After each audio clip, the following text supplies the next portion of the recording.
हर खबर पर होगी आपकी पकड़। डाउनलोड कीजिए एबीपी लाइव ऐप। और इस वक्त एक बड़ी खबर आपको दे दें, कंगना और उनकी बहन रंगोली पर आखिरकार मामला दर्ज हो गया है। धारा 154A, 295A, 124A, 34 के तहत मामला दर्ज किया गया। आपको बता दें, राजद्रोह की धाराओं के तहत भी कंगना और उनकी बहन रंगोली के ऊपर मामला दर्ज किया गया है। इस वक्त की बड़ी खबर हम आपको दे रहे हैं और कोर्ट के आदेश पर केस दर्ज हुआ है।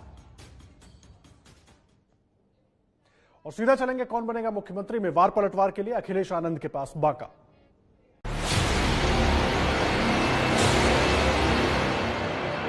रिलीज होगा। आज मां भवानी का दिन है। क्या है?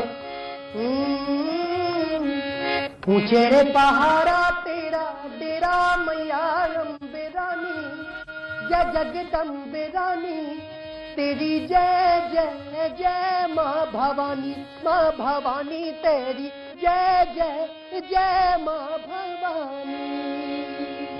वाह वाह वाह, बहुत शुक्रिया दीपक आपका। नमस्कार, स्वागत है आपका एबीपी न्यूज में। आपके साथ मैं हूं अखिलेश आनंद और आज हमने इस कार्यक्रम की शुरुआत दुर्गा स्तुति के साथ क्यों की है वो मैं आपको बताता हूं। चूंकि हम बिहार में हैं, बिहार का बहुत बड़ा त्योहार है दुर्गा पूजा, हम यहां पर इसे कहते हैं। ऐसे में आज दीपक ने दुर्गा स्तुति के साथ इस कार्यक्रम की शुरुआत की है और हमारा आपसे वादा है चुनाव की हर खबर बिल्कुल सटीक सबसे पहले आप एबीपी न्यूज पर देखेंगे। चुनाव का मतलब ही होता है, चुनाव की खबरों का मतलब ही होता है एबीपी न्यूज। तो आज हम बांका पहुंच गए। देखिए बांका की जनता का उत्साह।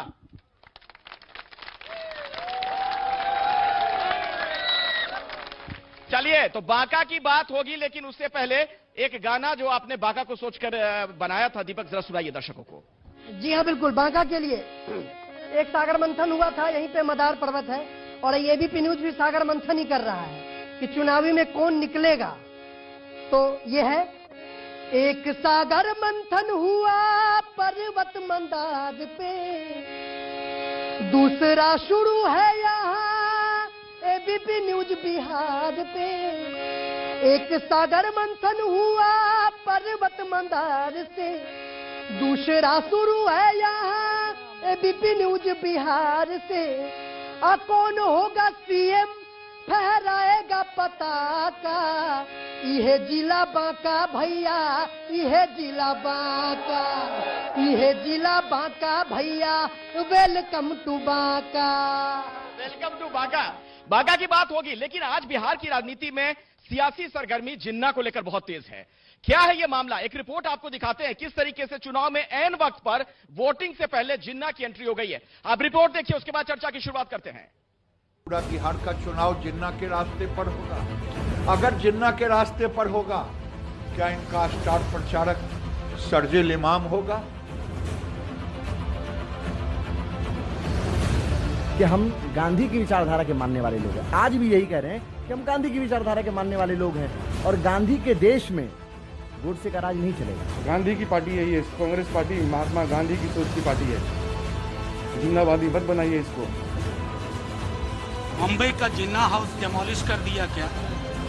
आडवाणी जी को गिरफ्तार करके जेल में भिजवा दिया क्या? आरोप और प्रत्यारोप वाले इन बयानों को सुनकर आप समझ गए होंगे कि बिहार के चुनाव में जिन्ना की एंट्री हो गई है। वही जिन्ना जिन्होंने मुसलमानों के लिए अलग देश बनाया, पाकिस्तान। वही जिन्ना जिनके नाम पर चुनाव आते ही देश की सियासत में उबाल आ जाता है। जाले से कांग्रेस के उम्मीदवार मशकूर उस्मानी पर जिन्ना के समर्थक होने का आरोप लगा है। चंडीगढ़ मुस्लिम यूनिवर्सिटी छात्र संघ के कार्यालय में जिन्ना की तस्वीर है। अब अभी तो मुझे मालूम नहीं, मुझे वहां से निकले हुए जब अध्यक्ष थे तब थी। जब मैं अध्यक्ष था, मैंने प्रधानमंत्री जी को पत्र लिखा, तब थी। सुनिए ना, तस्वीर थी, बता रहा हूं। मैंने प्रधानमंत्री जी को विवाद के बाद आपने लिखा, तस्वीर थी। भाई मुझे मालूम ही नहीं था कि तस्वीर है या नहीं है। मशकूर उस्मानी की सफाई उनके विरोधियों के तेवरों को कम नहीं कर पा रही। अलीगढ़ से बीजेपी सांसद सतीश गौतम ने तो उन्हें राष्ट्रद्रोही तक करार दिया है।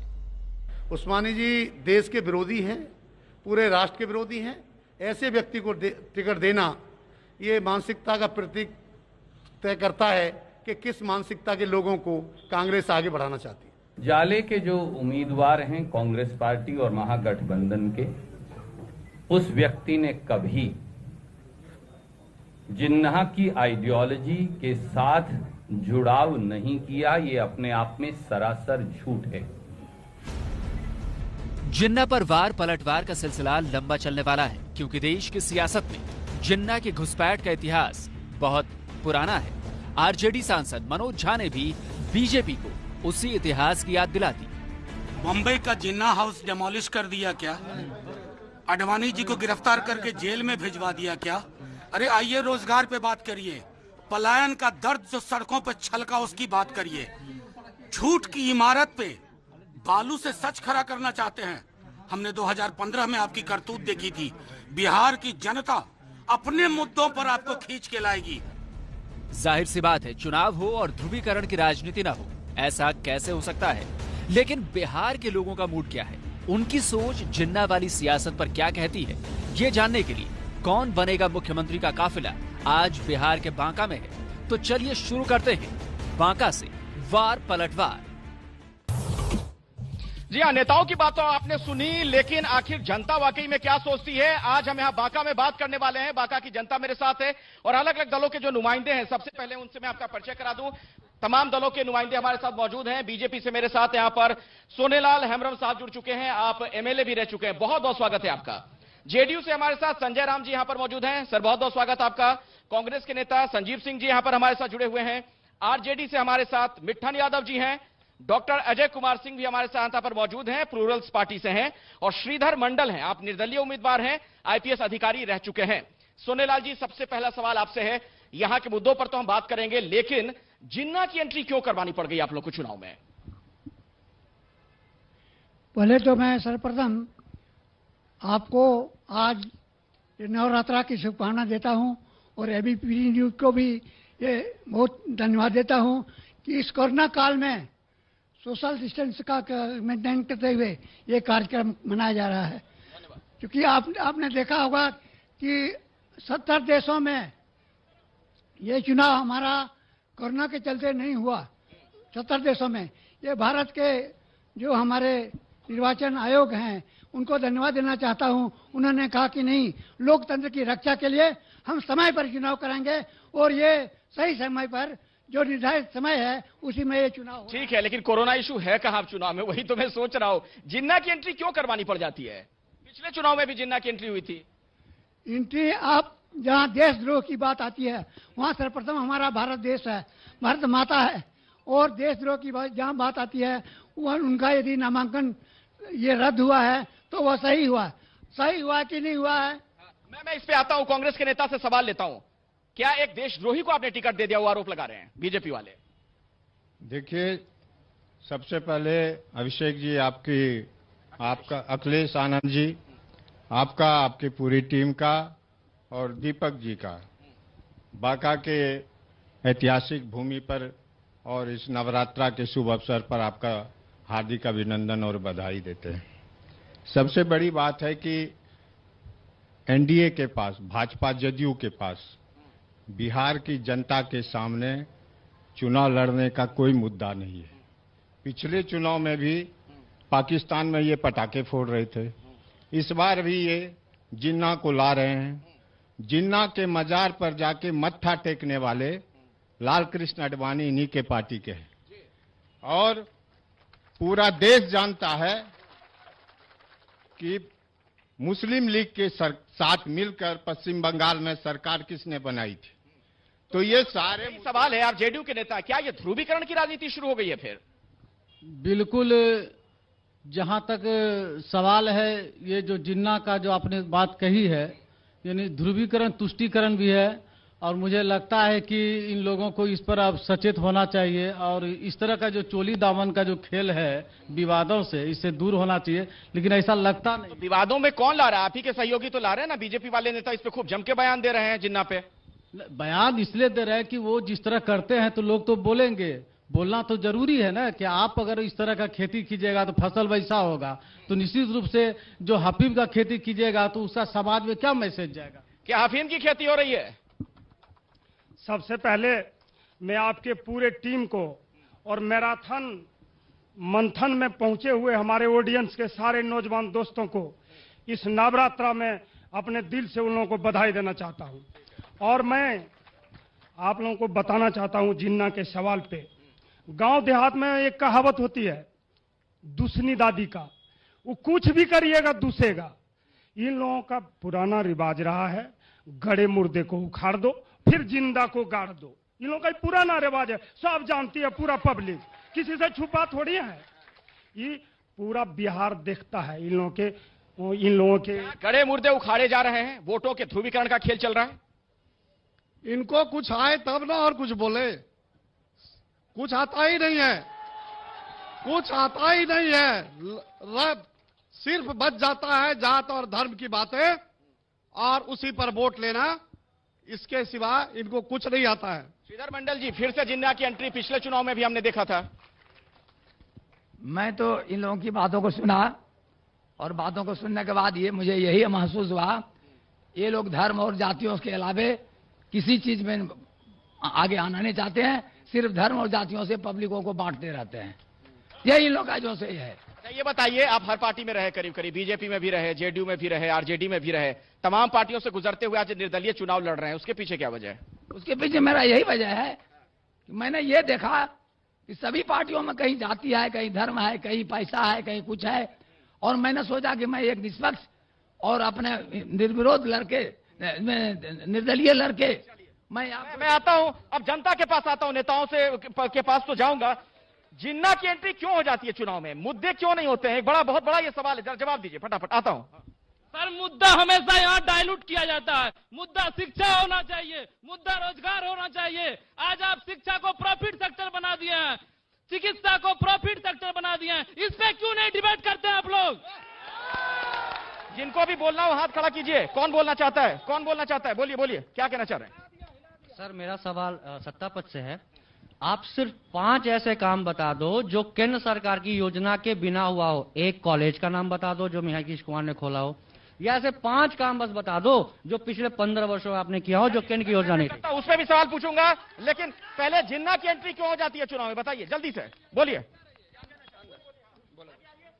किसको क्या बोलना है? जल्दी। हाँ, मेरा सवाल प्लूरल्स पार्टी के डॉक्टर अजय कुमार सिंह जी से है कि आप रोजगार के बारे में बोल रहे हैं। क्या आप रोजगार बिहार में या बांका जिला में आप क्या रोजगार देने वाले हैं?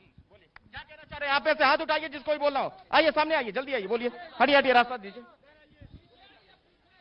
मेरा सवाल तमाम नेताओं से है कि बाबर और जिन्ना करने के बजाय अगर आप स्थानीय मुद्दे पे अगर बात करें तो वो ज्यादा बेहतर है। और पिछले 15 साल में नीतीश कुमार ने बिहार में क्या कार्य किया है उस पर चर्चा होनी चाहिए, उस पर डिबेट होनी चाहिए, ना कि जिन्ना और राष्ट्रवाद पर। तिलक का केस कौन लड़ा था पूछिए, भगत सिंह का केस कौन लड़ा था, आजाद हिंद फौज का केस कौन लड़ा था?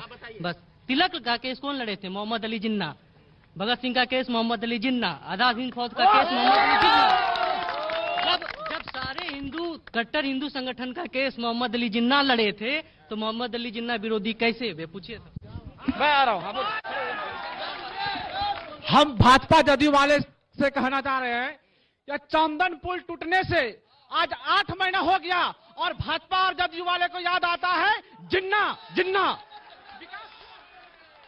सर, चुनाव में मेरा एक ही प्रश्न है कि इन लोगों के पास क्या अपने काम पे भरोसा नहीं है जो बार बार जात और धर्म को उठाना पड़ता है?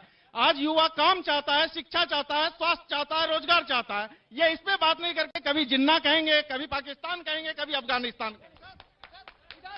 पार्टी कोई भी पार्टी हो अपने मुद्दा से सिर्फ लोग जनता को भटकाने का काम करते हैं। अब हमको चाहिए निर्दलीय और स्वच्छ उम्मीदवार चाहिए। श्रीधर मंडल हमारा मेरा सवाल तमाम नेताओं से है, क्या आप लोग किस बात पे राजनीति कर रहे हैं? जातिवाद ही एक सिर्फ मुद्दा है? जातिवाद से थोड़ा ऊपर उठिए, समाज को और भी कई चीजों की जरूरत है। अब बोलिए जल्दी से।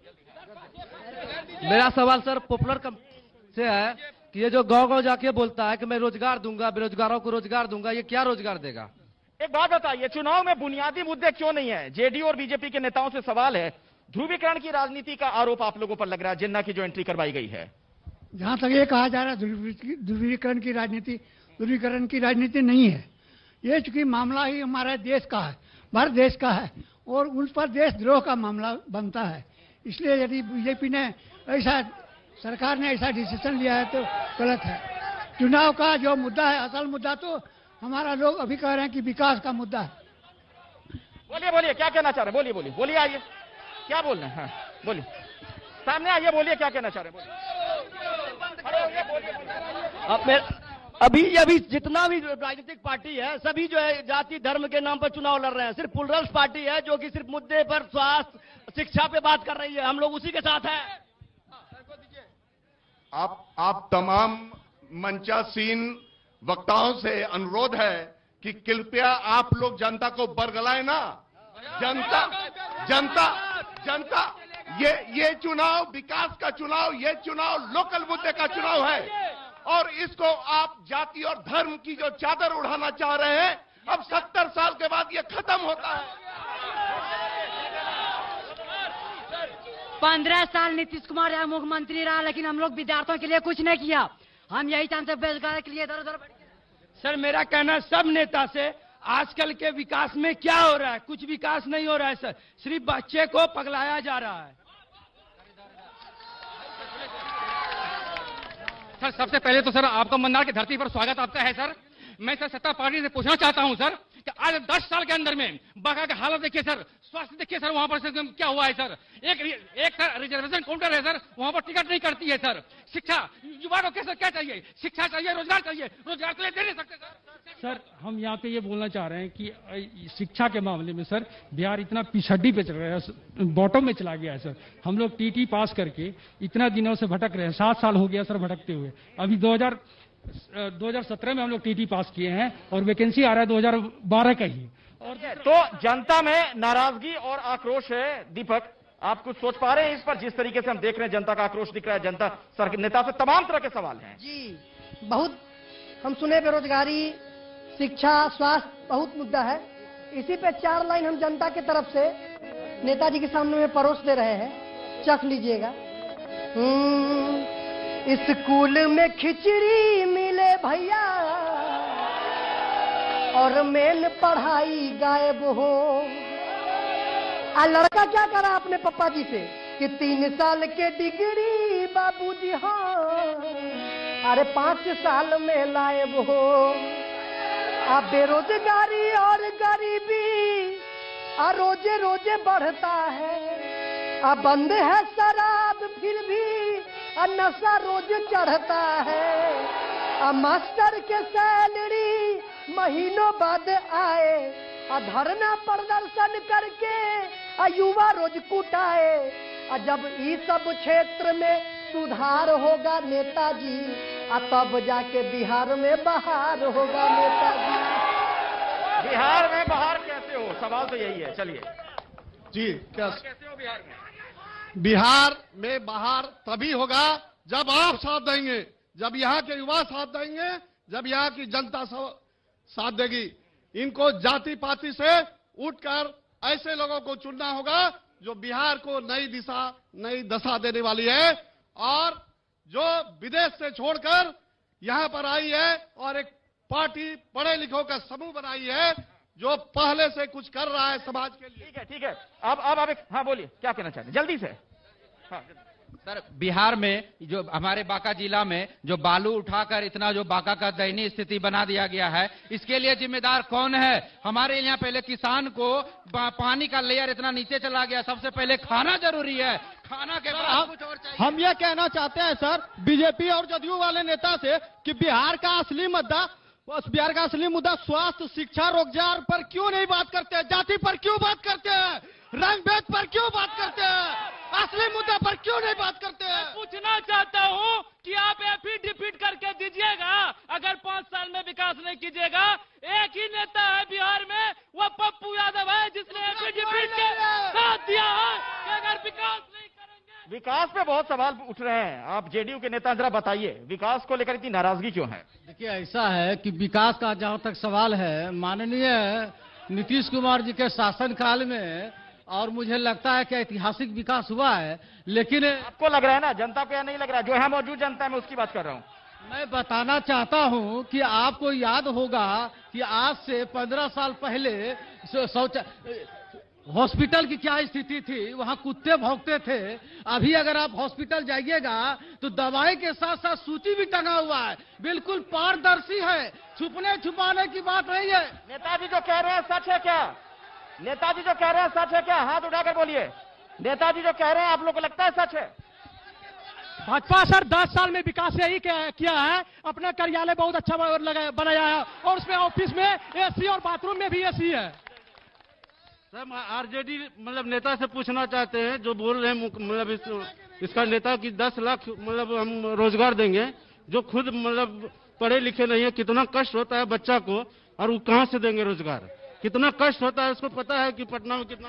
लेता हूं आरजेडी के नेता से, क्या ये चुनावी शिगुफा है सिर्फ जो आप लोगों ने नौकरी की बात की है, जो आपने वादा किया? तेज रफ्तार तेजस्वी सरकार, तेजस्वी कभी झूठ नहीं बोलता। और अगर यदि उन्होंने बोला है कि मेरी सरकार बनी और मैं कैबिनेट के पहला बैठक में पहले कलम से 10 लाख बेरोजगार को रोजगार दूंगा, तो दूसरे के पेट में क्यों दर्द हो रहा है? मेरा ये कहना है। नीतीश कुमार जी कह रहे हैं कि दरअसल वो पूरे बिहार की सोचते हैं, पूरा बिहार उनका परिवार है और आरजेडी वालों के लिए उनका परिवार ही सब कुछ है। नहीं, उन लोगों का तो लांछना लगाने का काम है। लगाने का काम है। क्या तेजस्वी जी लालू जी के बेटे नहीं हैं? बिल्कुल है। तो वो उसी लिहाज से उनको ये गद्दी सौंपी गई ना।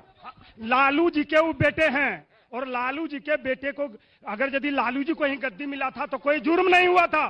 समाज के अंतिम पायदान वाले लोगों आपको क्यों नहीं मिल रही है गद्दी? वही तो मैं जानना चाहता हूँ। जो नेता है, कार्यकर्ता है, उसका नंबर क्यों नहीं आ रहा है? बेटे ही क्यों बनेंगे? उनका भी आता है जिसमें प्रतिभा देखी जाती है। हमारे दल में ऐसा नहीं है कि वंशवाद चलता है, प्रतिभा देखी। आप में प्रतिभा नहीं है, आप में प्रतिभा नहीं है। जो प्रतिभावान है उनके लिए कुर्सी है। तेजस्वी में तेज दिखता है, इसलिए उनके लिए कुर्सी है। तेज प्रताप में नहीं दिखता है तेज? जी नहीं, जिसमें दिखता है उसी को पूरे हमारे मुझे दीपक आप मुस्कुरा रहे हैं, कुछ छोटे में सुनाना चाहेंगे? मुझे ब्रेक के लिए रुकना पड़ेगा, बहुत छोटा सा है, बहुत छोटा सा है। हाँ। आजकल के नेता लोग कहते हैं पूरा चौड़े से कि हम तो जा रहे हैं नॉमिनेशन फाइल करने पूरा लाओ लश्कर के साथ। तो क्या उसी पे पूरा लाओ लश्कर से नॉमिनेशन फाइल करना है। नेताजी का मूड है विधानसभा लड़ना है। फॉर्चूनर स्कॉर्पियो का लाइन लगा देंगे। काफिला से पूरा माहौल बना देंगे। ये गाना ब्रेक के बाद सुनेंगे दीपक, बहुत ही बढ़िया था ब्रेक। छोटे से ब्रेक लेकर रुकना पड़ेगा, फौरन हाजिर होते हैं। वार पलटवार जारी है बांका से, देखते रहिए एबीपी न्यूज।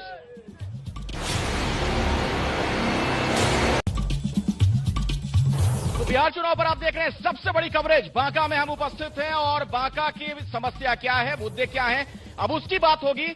जनता बहुत कुछ कहना चाहती है, मैं इनके पास आऊंगा, लेकिन उससे पहले जब मैं बांका पहुंचा मैंने क्या देखा आपको दिखाता हूं एक रिपोर्ट, उसके बाद हम चर्चा की शुरुआत करेंगे। बांका से कौन बनेगा मुख्यमंत्री कार्यक्रम के लिए अब हम बांका पहुंचे हैं और मेरे पीछे जो आप देख रहे हैं ये मंदार पर्वत है। पौराणिक कथाओं में इसका जिक्र अक्सर आपने सुना होगा कि सागर मंथन जब हुआ, अमृत के लिए देव और दानवों में जब लड़ाई हुई तो इसी मंदार पर्वत का इस्तेमाल किया गया था। और बांका, जिसे चंपा नगरी के तौर पर भी जाना गया, अंगराज कर्ण की ये राजधानी थी।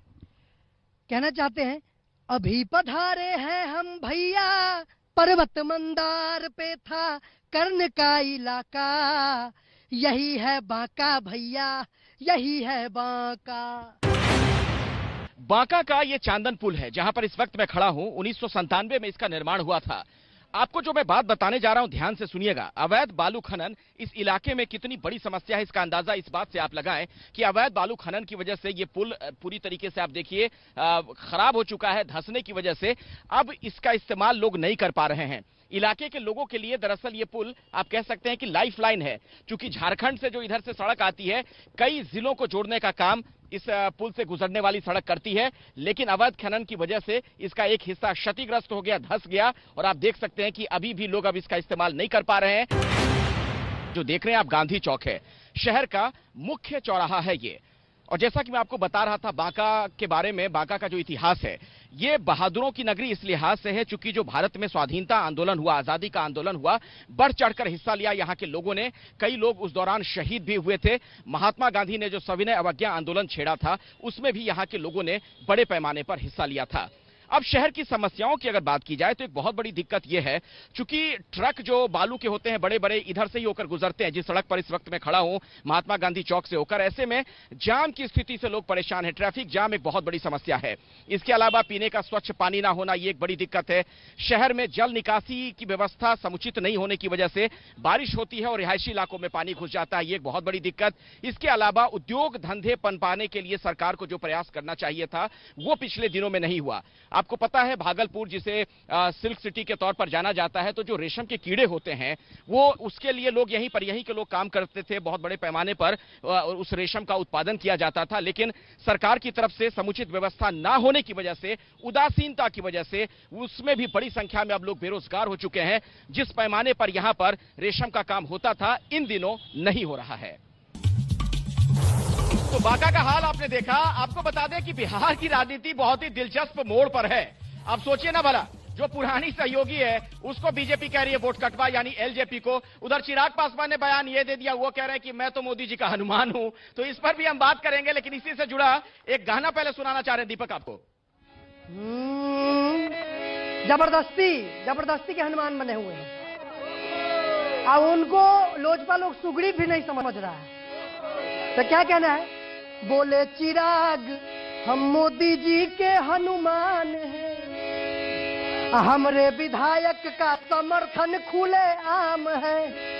अब बीजेपी लोजपा सरकार बनाएगी, अब ना नीतीश जी की बारी आएगी। जदयू फंसा है भैया बीचे इस दाव में, राम जाने और क्या क्या देखना है चुनाव में। ये खेल चल क्या रहा है, जरा आप बताइए पहले, ये क्या खेल चल रहा है? चिराग पासवान कह रहे हैं मैं मोदी जी का हनुमान हूं और आप लोग उनको वोट कटवा कह दे रहे हैं। बांका की जनता की दर्द को मैं समझता हूं कि उन्होंने जब विकास की बात की, यह आपका हक बनता है और इसी आप वोट के माध्यम से सवाल मैंने ये नहीं पूछा था आपसे, विकास की तो बहुत सारे सवाल आए जनता की तरफ से, उसका जवाब आप नहीं दे पाए। मैं कह रहा हूं कि चिराग पासवान मोदी जी का हनुमान खुद को बता रहे हैं और आप लोग उन्हें वोट कटवा कह रहे हैं। चिराग पासवान एनडीए में है, बीजेपी के साथ है, लेकिन वो अभी इंडिपेंडेंट। कटवा क्यों कह रहे हैं फिर आप? बिहार में उनको वोट कटवा क्यों कह रहे हैं आप? वोट कटवा नहीं है चिराग पासवान को लगता है वोट कटवा है। जेडीयू क्या सोच रही है? जेडीयू का साफ और बीजेपी ने स्पष्ट कह दिया है कि वो गठबंधन का साथी नहीं है। अब परिस्थिति के हनुमान के विषय में विशेष क्या कहना? अच्छा, दिल पे हाथ रख के बताइए ईमानदारी से, आपको नहीं लगता कुछ खेल चल रहा है पर्दे के पीछे? नहीं, ऐसा तो नहीं लग रहा है, चूंकि स्पष्ट है कि जदयू और भाजपा जो है और हम और वीआईपी एक साथ चुनाव लड़ रही है और दिल से साथ है, दिल का गठबंधन है। कोई ऐसा नहीं दिखा। कई गठबंधन है कि मैच फिक्स है? ये भाजपा का गेम प्लान है, नीतीश जी को छोटा करके अपना सत्ता पर काबिज होना है। जी किसके पीछे? जो अभी सुन रहे थे आप, चिराग पासवान जी जो अलग हो गए हैं, वो कह रहे हैं कि हम मोदी जी के हनुमान हैं, वो लोग वोट कटवा कह दे रहे हैं। पर्दे के पीछे कुछ चल रहा है क्या? उन लोगों का तो आज कहना है, ऐसा थोड़ी बात है। इन लोगों का तो पुरानी कहावत है, ये बराबरे किसी को वोट कटवा कहेगा, किसी को पिछ लगू कहेगा, कोई बड़का भाई बन जाएगा, कोई छोटका भाई बन जाएगा, तो बराबरे। पूरी राजनीति है, सभी लोग टोकरी एक माथे पर रखे हुए हैं। कोई धर्म का टोकरी, कोई किसी जात का टोकरी, कोई किसी जात का टोकरी। जो गठबंधन भी हो रहा है वो जातियों का गठबंधन होता है, ना कि विकास का। ऐसा ही है कि अंदर से बहुत सी बातें चल रही है जिसको जनता को अभी तक किसी तरह से नहीं पता चलता है। नीतीश कुमार और मोदी जी और आरजेडी मैंने कहा कि जनता को नहीं पता चलता है। क्या जनता नहीं समझ पा रही है कुछ खेल चल रहा है? खड़े होइए, बोलिए क्या बोलना चाहते हैं, जल्दी जल्दी। मैं पूछना चाहता हूं एनडीए के लोगों से कि आज कोरोना काल से 7 महीना बीत गया, सब लोग लॉज छोड़ के घर आए हैं, लॉज वाला पैसा मांग रहा है विद्यार्थी से, और उसके बावजूद भी आज शिक्षा के नाम पर लोगों के बेकार। रुकिए, सुनिए, और उसके बाद रुकिए, बोलने दीजिए, उसके बाद जदयू और जो भाजपा है ये लव मैरिज की जो पार्टी है, बिहार में जो जल नल योजना के चलाया है, विस्तार किया है, जल नल योजना नहीं है, घोड़ा घड़ियाल योजना है। खेल है क्या? इस बिहार में गरीब के बच्चों को जनता के जो हक था हमारे देश का IAS IPS किसी नौमी फेल के पीछे नहीं घूमेगा, नहीं घूमेगा, नहीं चाहिए। लोजपा ऐसा पार्टी है जिसने शिक्षा सुधार का मुद्दा उठाया है, वो का बात प्लुरल्स पार्टी है। सर यहाँ पे माइक मत पकड़िए।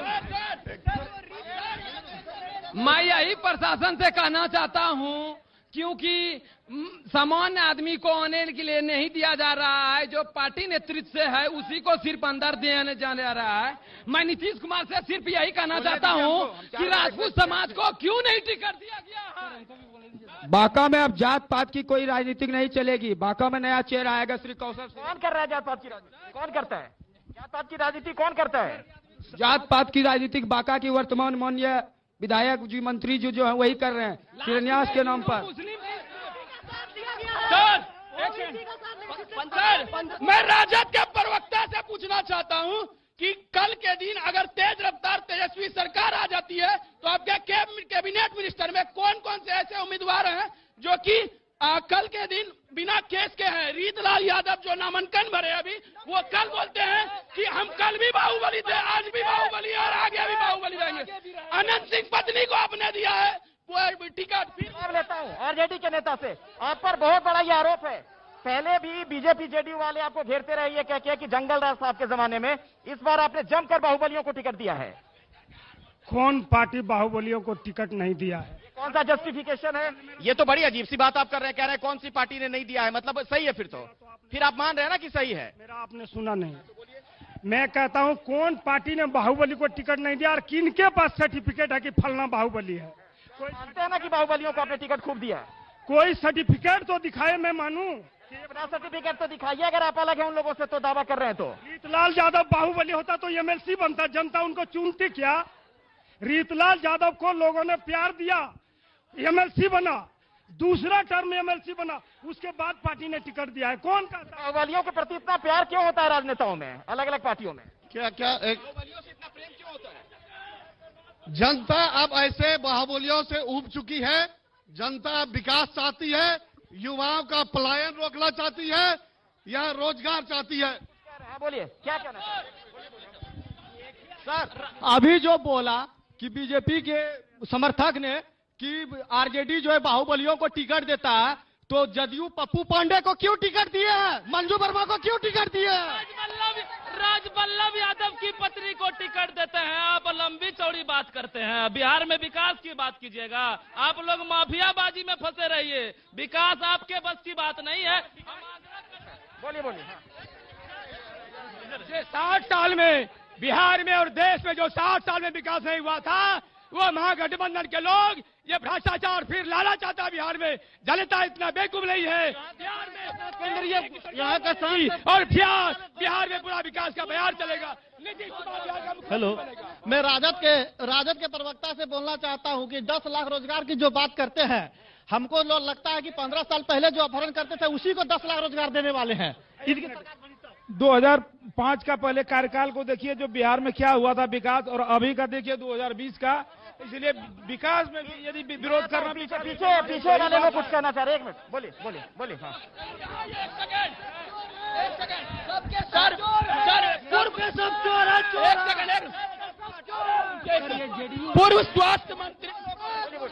पूर्व स्वास्थ्य मंत्री तेज प्रताप यादव कल के दिन जब चाइनीज ऐप बंद हो गया तो वो बोलते हैं कि युवा छीन लिया गया। क्या यही इनकी सोच है? 15 साल दोनों को मौका मिला, नौवीं फेल के पीछे 15 साल दोनों को मौका मिला। नया सरकार बनाना है, नया सरकार क्यों घूम रहा है? नम्मी फेल का सरकार नहीं चाहिए, नम्मी फेल का भी चाहिए।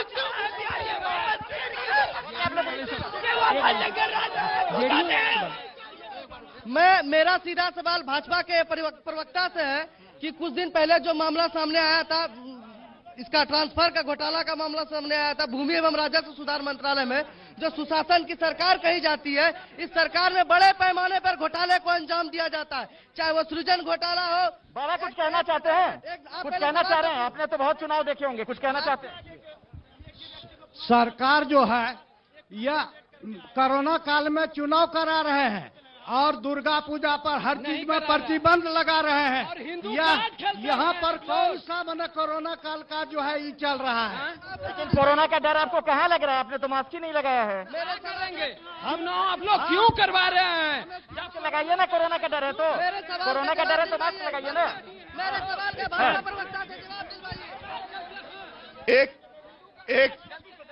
एक शिक्षक की ये संकल्पना कि वो 9वीं फेल व्यक्ति को बिहार का मुख्यमंत्री बनाए, ये एक राजनीतिक बलात्कार है। मुझे एक ब्रेक के लिए रुकना पड़ेगा। ब्रेक के फौरन बाद हाजिर होंगे। ये चर्चा बाका से जारी है, देखते रहिए एबीपी न्यूज।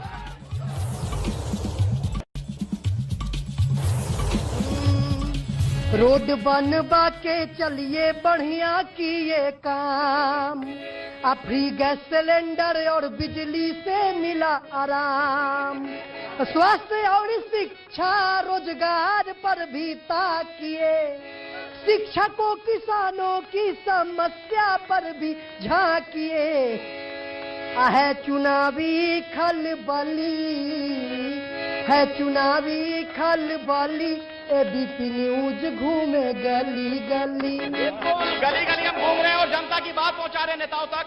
और मेरे पास अब समय नहीं है, आप सभी लोगों से रिक्वेस्ट है, आपके मुताबिक अगर आपको मौका मिला सत्ता में आने का तो एक सबसे बड़ा काम, महत्वपूर्ण काम क्या करेंगे आप? मेरा पहला सत्ता का मैं आने या नहीं आने, मैं ये चाहता हूं कि आने वाली सरकार जो है वो सिर्फ युवाओं को देखे। अभी रुक जाए, इतना वक्त नहीं है ना, माइक ऐसे माइक मत छीनिए। ऐसा तो फिर क्या होगा? हम लोग कृषि को उन्नत करेंगे, कृषि आधारित उद्योग लगाएंगे और रोजगार का बढ़ावा देंगे। कृषि पे ध्यान देंगे। आप क्या करेंगे? मेरी सरकार बनी तो बेरोजगारी दूर करवाएंगे बिहार में। बेरोजगारी आरजेडी का ये कहना है। कांग्रेस क्या करेगी? कांग्रेस और आरजेडी का मुख्य मुद्दा भी बेरोजगारी है, लेकिन बांका में जो पावर प्लांट का सैंक्शन कांग्रेस की सरकार में हुआ था पिछले 7 साल में समय है और वो हम लोग चालू करवाएंगे। बेरोजगारी, कृषि, जल जलाशय, डैम का निर्माण और उसका जीर्णोद्धार। तो आज तक ये नहीं कर पाए इतने सालों सत्ता हुआ है, जो बचा है उसको पूरा किया जाएगा। सबसे जरूरी है कि हम शिक्षा में विकास हो, शिक्षा में सुधार हो। लड़के पढ़ेंगे लिखेंगे तब ना नौकरी कर सकते हैं। तो आज तक क्यों नहीं कर पाए? फिर तो सवाल ये पूछा जाएगा, 15 साल से आप लोग सत्ता में। एक्चुअल में ये हुआ है, शिक्षा में भी सुधार हुआ है, लेकिन अब समय नहीं है। कार्यक्रम को हमको यही खत्म करना पड़ेगा और कल हम लोग पहुंचने वाले लखीसराय